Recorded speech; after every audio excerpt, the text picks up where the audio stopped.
Computer. All right, so we're just going to go through calves or the gastrocnemius, as we do find a lot of people struggle with these. So this is the combination that I would use to hit my calves. So there's two parts of the calf muscle, as we see here. You'll see both parts getting exercised. So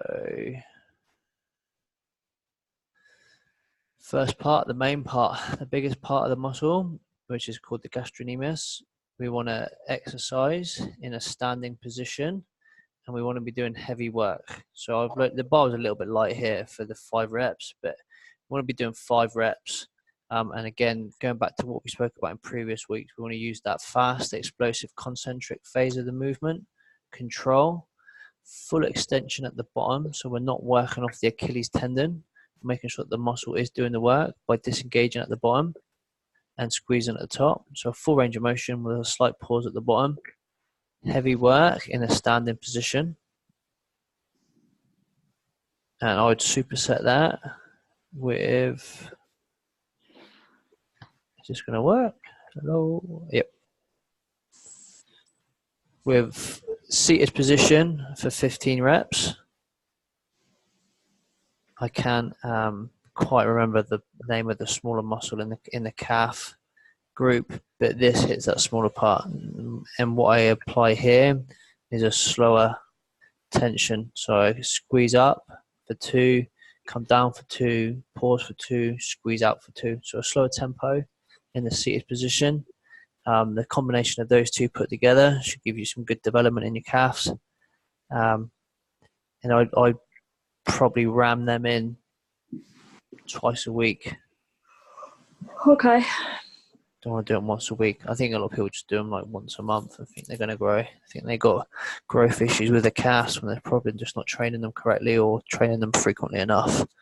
So just whack them in at the end. I think that's how I'd go about hitting calves if somebody wanted to do that. BJ, you got the biggest calves in the world.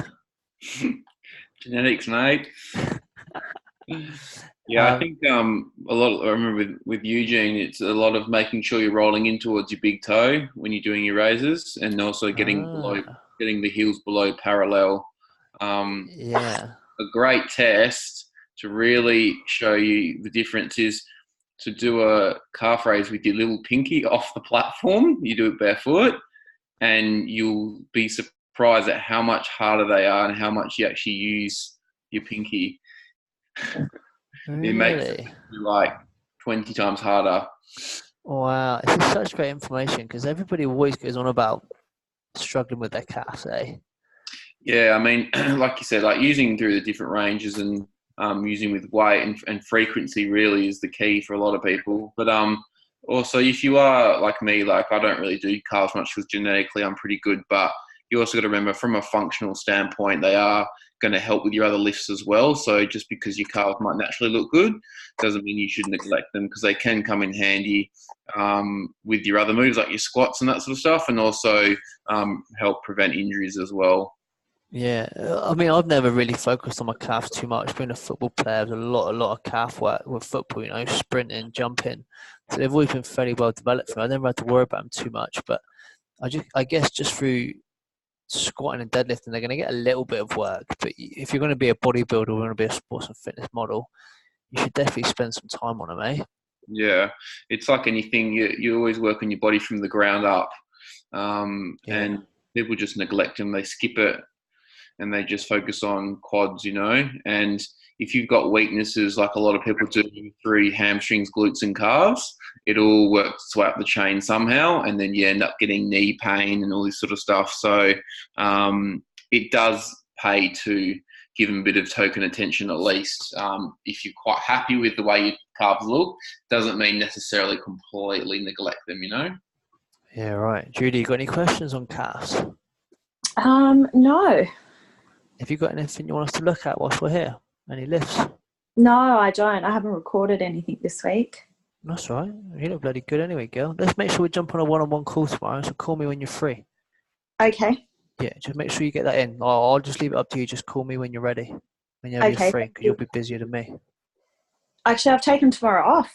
Oh, cool. Well, give me a shout whenever you want. Okay, I will do. Yeah. All right. So let's just break it down. We'll go from the top. Sorry, BJ, cut you off there. Also, just touching on the calves, I know we talk about training barefoot. They're probably one of the best muscle groups to be doing barefoot as well. Okay. With your socks or whatever. So yeah, really, probably you can combine them with. I mean, if you want to go into feet stuff another day, Steve, but I guess that's really a whole nother kettle of fish. Yeah, go on. Just give us a little bit then. When we're talking about going from the ground up, basically everyone's feet are generally in pretty bad shape because we wear shoes all the time, especially females that wear high heels and they smush all your toes in. I got a big wake-up call when Eugene came over and he was like, what the hell, Because basically, if you look down at your feet, you should have space between each of your toes. And I can probably tell you that most people that look down, they don't have that space. And your little toe and your big toe should not be angling inwards. But once again, most people also have that problem. And when you have those sorts of issues, it works its way up the chain, especially through the front of your leg, but also into your calves. And I remember we worked through, that was the main reason why I have weak glutes, is because I didn't put any attention to my feet. So ideally you want to be able to splay your toes so that you can, without using your hands, be able to create space in between each of your toes. And if you can't, it means they're pretty stuck in there. And then all your tendons and ligaments in your feet are going to be really not as, proactive as much as we want to. So an exercise, which is, it's kind of gross to think about, but it's a really effective way to make some progress, is you basically grab your foot like a hand.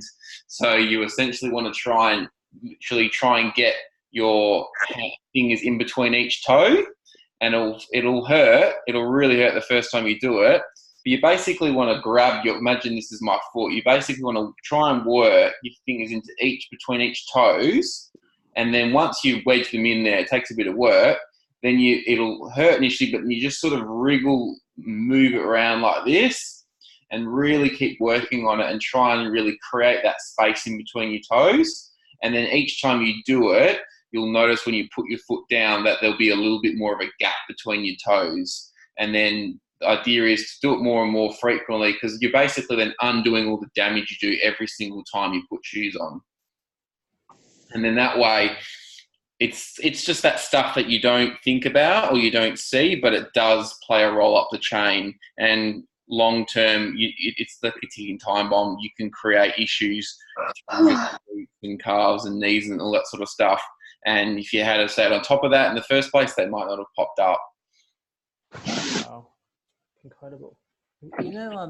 I was working with a podiatrist, and he was saying if you do squat or deadlift heavy with bare foot or with flat shoes, you should spend a bit of time trying to recreate the bridge in your foot by rolling your foot over a ball. Because you do. Yeah, I mean, everyone holds a lot of tension through the bottom of their feet as well. So it's just one of those things, like, I used to never think about my forearms being tight, and then I went and, got a massage, and like they put a lot of work in. I was like, oh, what the hell? And then he's like, think about it. You're a personal trainer. You're picking weights up every single day. You're doing weights. You're moving weights. There's so much tension through there. And the same thing applies to your feet. You don't realize how much damage, we're doing to our feet every day.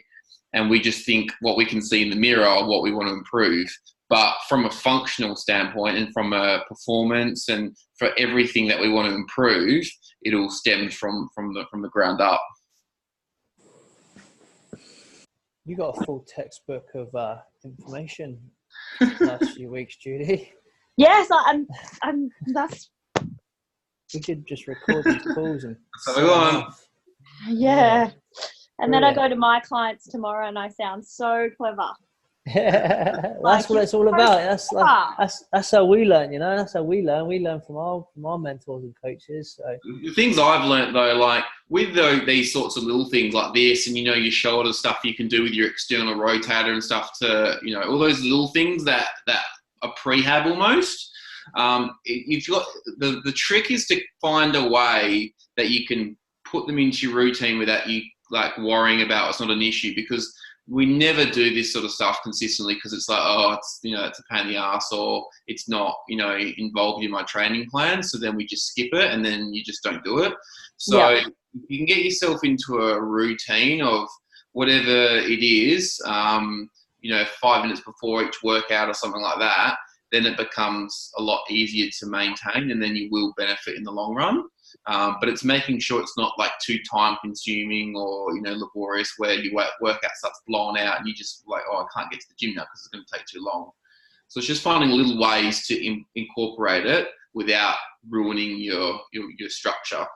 Yeah, I wish I'd just done those little prehab little bits of work in my earlier days, you know, like now it's such an issue. I literally, like, if I've got a big lift, I can literally go in and do one big lift, like 5 sets of 5 or whatever, 6 sixes or whatever. If I'm doing squats, deadlifts or bench, it takes me that long to look after myself, warm up and mobilise in between each set, you know. Otherwise, if I try to do too much now, I just walk out injured, and it's because it's crazy how much your body can get away with it without you knowing, you know. Like I deadlifted, you know, over 200 through a lot of my 20s without realising how bad my glutes and hamstrings were because I was just getting away with it. My body learned to compensate. I didn't realise how much my lower back was doing, you know, all this sort of stuff. But then all it takes is one twing to finally get you.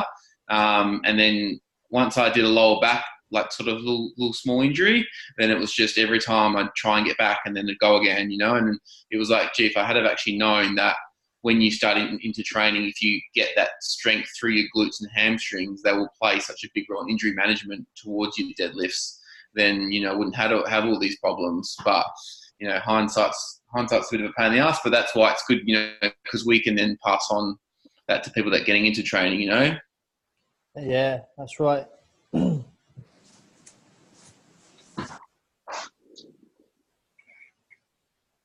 Yeah, that's right. That's right. That's what we're here now for, to everybody else not to do it, not to make our mistakes. All right. Judy, you all good? All good, thank you. I'll call you tomorrow. Yeah, give me a shout tomorrow. We'll wrap this one up nice and early, and BJ and I will take an early finish. All right. Goodbye. All right. Cheers, BJ. Cheers, Judy. Bye. Take care. Bye. Bye.